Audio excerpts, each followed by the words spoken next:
Hey guys, it's Maggie. I am here with Stan Banks from the T-Shirt Side Hustle, and we're going to talk to you guys today about the frequently asked questions with Supacolor.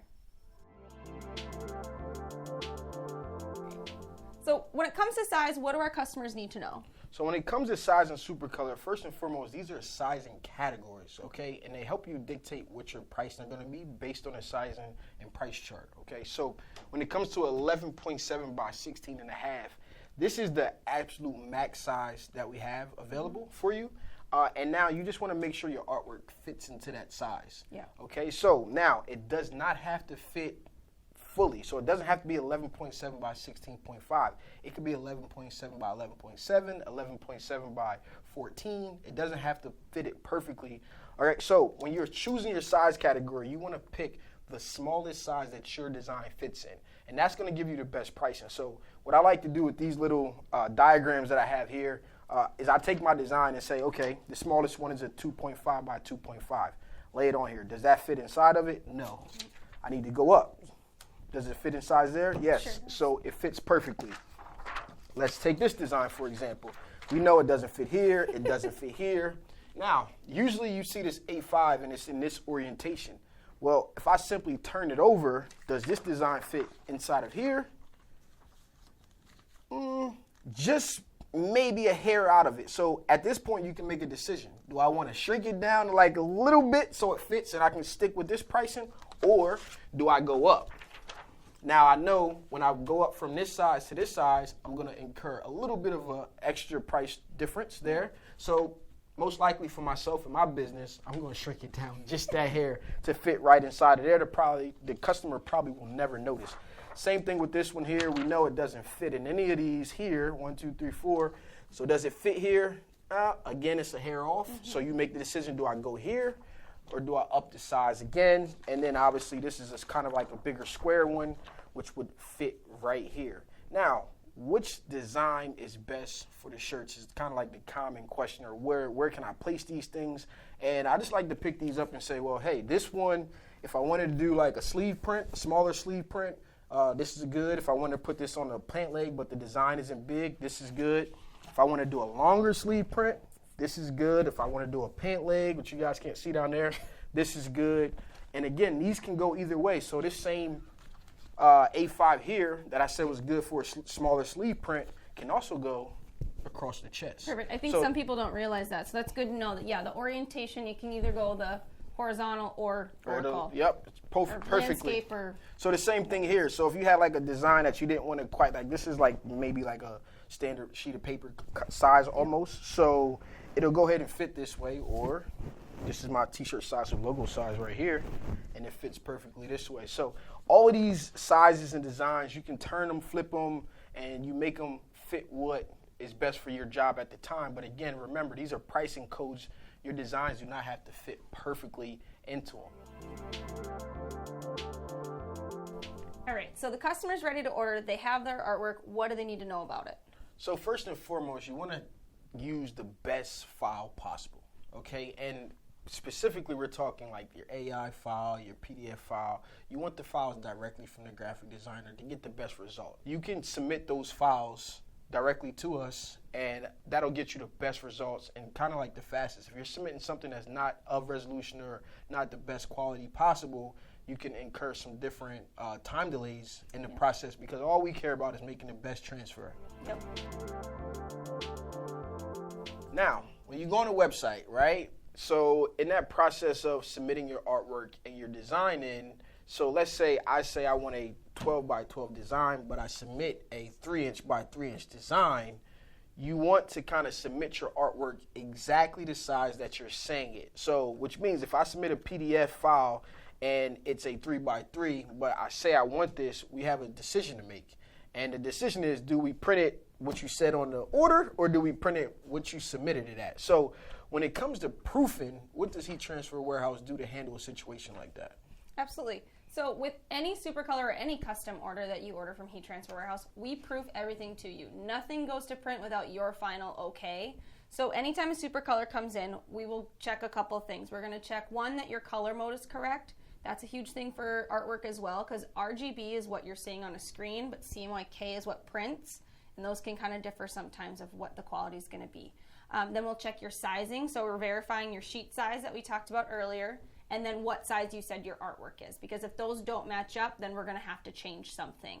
Every order will be sized to your specifications in your order unless there's a discrepancy in the sheet size you picked. If you guys submit a vector file, that's going to be the easiest for us to resize. Now, you mentioned something about color modes, and a lot of people don't know this. When you might be working in a file program and you export something, if you export it as a PNG, which a lot of people want to use because it doesn't have the background or the borders, it actually converts that file back into RBG so it can be seen on the screen. So if you guys don't know that, that's a little tip that you guys can use, because everything for print has to be converted back again to CMYK. So in order to get the best color options, it's best that you use the file types that we described, which is either the program file or a PDF or EPS file. So if you head to the Supacolor section of our website, you're going to notice there's a bunch of different kinds. Which one's best for the customer? So 9 times out of 10, everybody's going to use the wearable. Okay. But there are 6 transfer types. So there's the wearable, which is, again, the most common, then followed by the headwear. So if you're doing anything on hats, and the unique thing about the headwear transfers is they have a specific glue that can go over the seam without having indentations that you might see with vinyl or some of the other decoration methods when it goes on hats. All you have to do is specify that it's going over a seam, and you're good to go there. The next one is the sub blocker, and most people usually don't get to this unless you're dealing with like a lot of athletics, but what happens is if you're using a polyester shirt that can bleed, you want something with a backing that'll actually stop the dye migration from turning a white to pink if you're using a red shirt, or if you have like those digital camo shirts, those things will start to bleed back into the actual design on the lighter colors. So this here is a Supacolor test strip. And if you look at the back of it really, really closely, you'll see the top one here is the wearable, and then there's a blocker, and then there's a soft shell blocker, which is another type of transfer we're going to talk about next. So if you press this to a garment to test it out, what'll happen is if you press it, it'll look fine. If you wait a day or 2 days, it'll start to turn colors. So if the wearable turns colors, that means you need a sub blocker. And if you're working on the jacket that I'm about to talk about now, which is the next one, is the soft shell blocker, which is kind of like a coaching jacket. Yep. So with the soft shell blocker, they don't cause a color migration. They actually cause like these dots to show up. And it'll just like start to see like grayish colored dots of the material, kind of like raising. I'm guessing that's what it's from. But the soft shell blocker is a little bit thicker than the blocker, so what'll happen is it'll stop that from showing up. So if you get a sample kit, you definitely should have some of these in there. And if you ever run into a garment that you're not sure what's going to happen, you take this. Hopefully if you have an extra, if not, you press it on the inside of a shirt or a jacket and see what happens. You press it, let it sit for about 2 or 3 days, and then you're fine. The last transfer type, or the last 2, are kind of like promo. So there's the promo transfer type, which can go on umbrellas, can go on book bags, I put it on some notebooks and different things like that. You get creative, right? Some custom little notebooks. And then the last one again is the mask. You know, we know what's going on currently right now with Corona, and if you need mask transfers, there's some specifically designed for masks. Perfect.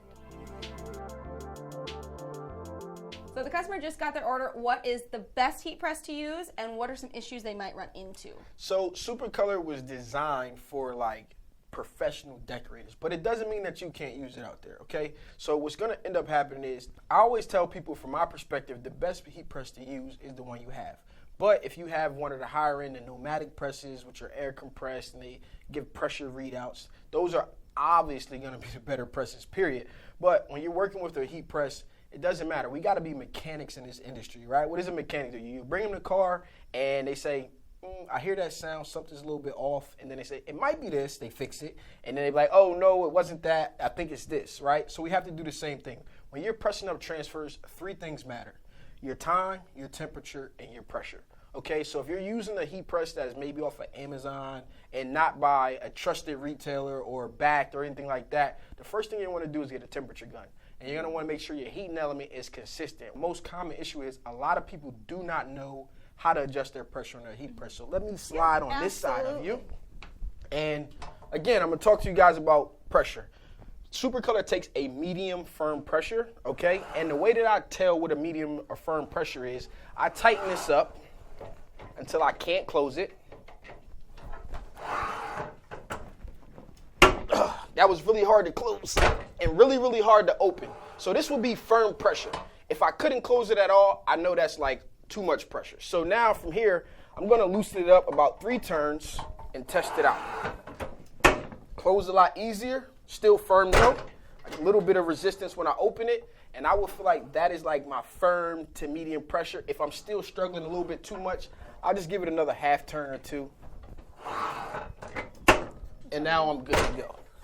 So you're gonna make sure that your pressure is medium to firm, and that's kind of like the way that you test it. And once you iron those things out, your temperature's fine, your pressure's good, you know, your time, you wait the perfect amount of time. And the last part, the most important part, is the peel process. So let's press up a shirt real quick and show them how it's done. Okay, so I'm going to jump right in and show you guys the perfect technique. What I like to tell people is we want to peel with confidence. Supacolor is super fast and super easy.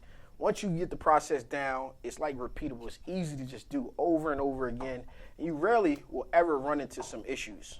All right, so this shirt is a little bit wrinkled. I'm gonna pre-press it. I normally don't pre-press, just to be honest. Time is money, and I don't run into any problems usually when I'm pressing. But if you do, this is a step that you don't want to skip. I got my heat transfer warehouse design right here. Let me line it up. Passes the eye test right there. So I load it in. Now that it's ready, I'm gonna open it up and I'm gonna peel really, really fast, really low, and with confidence, really, really quick. I have confidence, complete confidence, and if I ever see something lifting or doing anything wrong, or if the transfer sticks to the top, because sometimes the way they're stacked, the residue builds up a little bit. A lot of people don't know why it does that. I just learned maybe 2 weeks ago. So if I ever see anything lift up slightly, all I gotta do is push it back in and press it again. Oh, that's nice. Okay, so you won't have to worry about any of that stuff, and then you'll just go ahead and finish it off.